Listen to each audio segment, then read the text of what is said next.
এল ভার্বো হাসের N Espanyol সাধারণত প্রধানভাবে করা ইন বেঙ্গলি। বাংলা ভাষায় করা ক্রিয়াটি সাধারণত টু ডু বা টু মেক অর্থে ব্যবহৃত হয়। এই ক্রিয়ার রূপান্তর কালের ধরন এবং কৃতকারীর সাবজেক্ট ওপর নির্ভর করে পরিবর্তিত হয়। নিচে বর্তমান, অতীত ও ভবিষ্যৎকারীর রূপগুলো উপস্থাপন করা হল।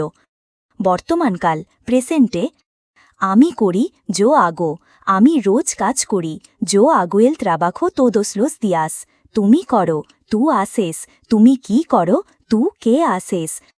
আপনি করেন, উস্তেদ আসে, আপনি কি করেন, উস্তেদ কে আসে। সে করে, এল বা এজা আসে, সে পড়াশোনা করে, এজা এস্টুডিয়া। উনি বা তিনি করেন, এল বা এজা উস্তেদ আসে, তিনি ভালো কাজ করেন, এল আসে উন বুয়েন ট্রাবাখো। আমরা করি নোসোত্রোস আসেমোস, আমরা একসাথে কাজ করি, নোসোত্রোস আসেমোস এল ট্রাবাখো হুনতোস। তোমরা করো দোসোত্রোস আসেইস, তোমরা কি করো, কে আসেইস পোসোত্রোস। আপনারা করেন উস্তেদেস আসেন, আপনারা কি কাজ করেন, কে ট্রাবাখো আসেন উস্তেদেস। তারা করে এইয়স এজাস আসেন, তারা খেলা করে এইয়স হুয়েগান।